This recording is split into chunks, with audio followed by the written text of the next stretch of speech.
देवरानी का लंगर। रीमा जी के दो बेटे थे। अभी अभी उनके दूसरे बेटे की शादी हुई थी और नई बहू घर आई थी। एक दिन, दीदी कहाँ हो? अरे भैया आओ, बैठो बैठो। कैसे आना हुआ? बस बहुत दिन हो गए मिले, और पास ही में मेरी एक मीटिंग भी है दोपहर में, तो सोचा अभी खाली समय है तब तक आपसे मिल लेता हूँ। बहुत अच्छा किया भैया जो तुम आ गए। काव्या बहू, मामा जी के लिए चाय नाश्ता लेकर आओ। फिर काव्या रमेश के लिए चाय नाश्ता लेकर आती है और दोनों भाई बहन बैठकर खूब बातें करते हैं। जैसे ही दोपहर होती है, रमेश वहां से चला जाता है। रमेश के जाने के बाद, बहू खाने का समय हो गया है। रसोई की जिम्मेदारी तुझे सौंपी है ना मैंने। एक बार अपने मामा ससुर को पूछना तो चाहिए था खाने के लिए। माफ करना माँ जी, आगे से ध्यान रहेगा। हाँ, आगे से ध्यान रखना, और घर में कोई भी आए तो भूखा नहीं जाना चाहिए। खाना खिला कर ही भेजना आपसे। जी ठीक है माँ जी। अगले दिन, सोनू बेटा, ये फैन काम नहीं कर रहा, जरा इलेक्ट्रिशियन को तो बुला देना। माँ मुझे ऑफिस के लिए देर हो रही है, मैं इलेक्ट्रिशियन को कॉल कर देता हूँ, वो आ जाएगा। ठीक है बेटा। अच्छा माँ, तो मैं ऑफिस जा रहा हूँ। अच्छा अच्छा, आराम से जाना। मुझे भी सविता के यहाँ जाना था, उसने बुलाया है। छोटी बहू, इलेक्ट्रिशियन आएगा फैन ठीक करने के लिए, देख लेना। मैं सविता के यहाँ जा रही हूँ। ठीक है माँ जी। जब इलेक्ट्रिशियन फैन ठीक करने के लिए आता है, भाभी जी कौन सा फैन खराब है, जरा बताइए तो।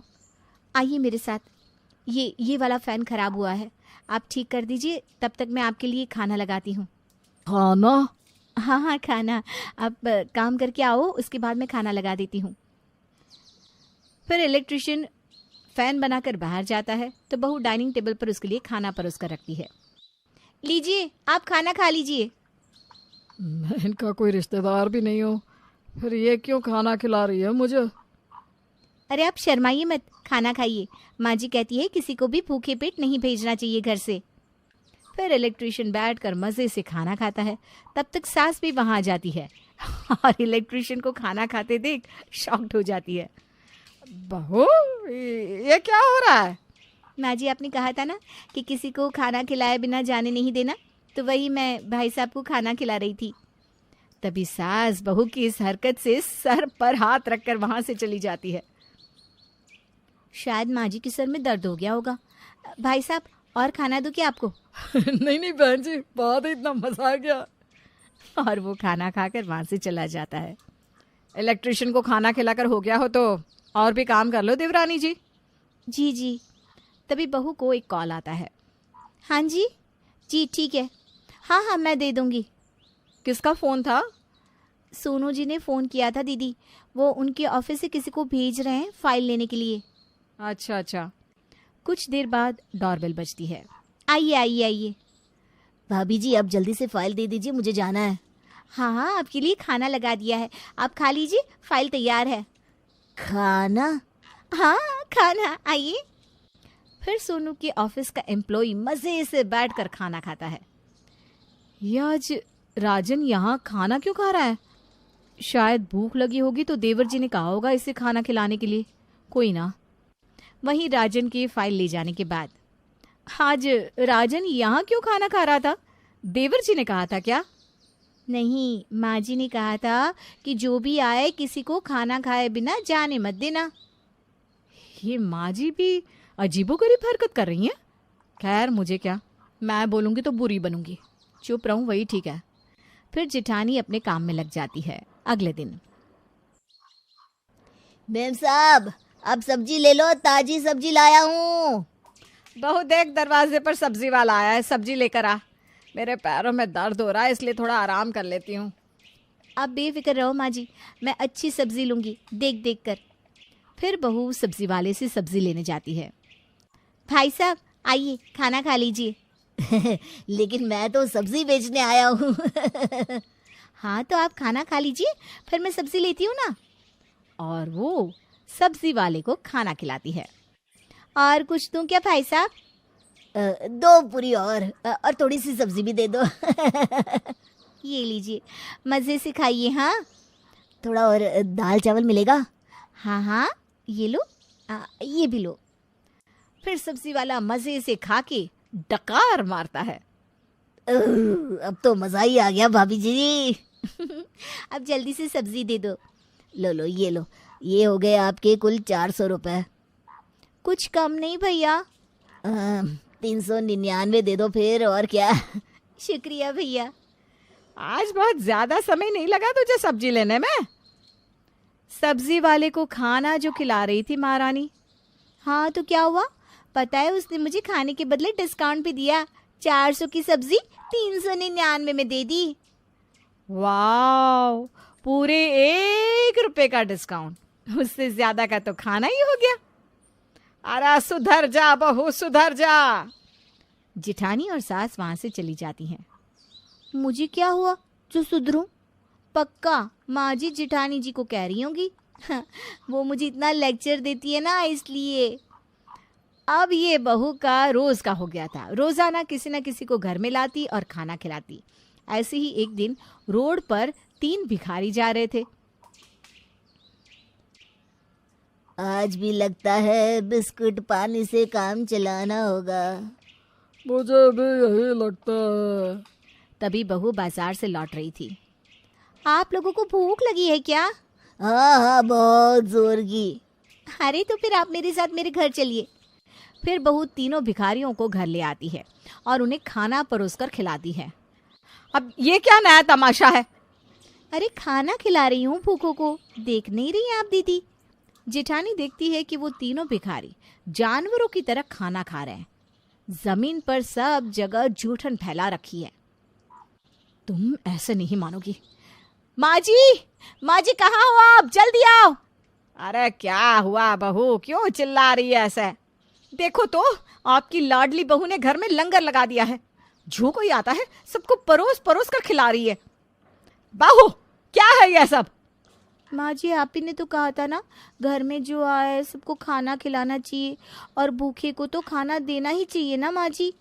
हाँ वो तो ठीक है, लेकिन मेरा ये मतलब नहीं था, और इस तरह तो बिल्कुल भी नहीं। मुझे पता है माँ जी, आप चाहती हो कि मैं सबको खाना खिलाऊं। Don't worry. बड़ी बहू ये पागल हो गई है, समझा इसे। ना बाबा ना, मेरे बस की नहीं है ये माँ जी। अब काव्या की आदत और खराब हो जाती है। वो किसी को भी घर ले आती खाना खिलाने, और लोग घर में आके जो भी खाने की फरमाइश करते काव्या सबको वो बना बना कर खिलाती, जिससे महीने का राशन 2 दिन में खत्म होने लगता है। ऐसे ही एक दिन, माँ जी घर में दाल नहीं है। अभी कल ही तो दाल लाई थी 5 किलो, इतनी जल्दी खत्म हो गई? खत्म कैसे नहीं होगी माँ जी? शाम को आपकी लाडली बहू ने लंगर जो खिलाया था पड़ोसियों को। अरे बहू आदत सुधार ले, और घर में इतना राशन नहीं भरा कि तू सबको बना बना कर खिला रही है। अब किसी को भूख लगी हो तो खाना भी ना दूं क्या माँ जी? कैसी बात करती हैं आप? तौबा तौबा, किसी को भूखा रखना बहुत बड़ा पाप होता है, और मैं आपके साथ इस पाप की भागीदार नहीं बन सकती। बेच खा फिर मुझे। तभी एक आदमी घर में आता है। ये काव्या जी का घर है क्या? हाँ मैं ही काव्या हूँ, कहिए। मैडम भूख लगी थी, मैंने सुना आप लोगों को खाना खिलाती हो। हाँ आइए ना बैठिए, मैं अभी ले आती हूँ खाना। सुनो, पनीर की सब्जी और आलू गोभी का पराठा लाना, साथ में लस्सी। मुझे बहुत पसंद है। ठीक है, और कुछ? नहीं अभी इतना ही बहुत है, खाना खाने के बाद बताता हूँ। बहू मुझे भी जहर चाहिए, मिलेगा? माँ जी मुझे ना जहर बनाना नहीं आता। सास मुंह बनाकर वहां से चली जाती है। माँ जी अभी भी समय है, इन्हें रोक दो, घर लुटवा देगी अपने लंगर लगाने के चक्कर में। ये ऐसा नहीं समझेगी बहू, अब इसकी माँ ही इसे समझा सकती है। फिर सास अपनी समधन को कॉल करके सारी बात बताती है। समधन जी आप चिंता ना करो, मैं आके उसकी अकल ठिकाने लगाती हूँ। बस आप आ जाओ, वरना ये तो मेरा घर लुटवा देगी समधन जी। जी सब सही हो जाएगा, फिक्र मत करिए। फिर अगले ही दिन बहू की माँ घर आ जाती है। कैसी हो माँ? मैं तो अच्छी हूँ, लेकिन तू कुछ ठीक नहीं लग रही। मैं तो मस्त हूँ माँ, आओ बैठो ना, मैं आपका खाना लगाती हूँ। तू बेटा सारा दिन खाना ही बनाती रहती है क्या? पूरे कपड़े पर हल्दी मिर्ची के दाग है। अब क्या बताऊं माँ, छोड़ो ना, मेरी तो जिंदगी ही हल्दी मिर्ची में कट जाएगी। माँ को नहीं पता चलना चाहिए कि मैं लोगों को खाना बना कर देती हूँ, वरना ये तो क्लास लगा देंगी मेरी। तेरी सास को तो मैं बताती हूँ, मेरी बेटी से इतना काम कराती है। नहीं नहीं नहीं माँ, आप सासू माँ को कुछ मत कहना। अच्छा ठीक है, नहीं बोलूँगी।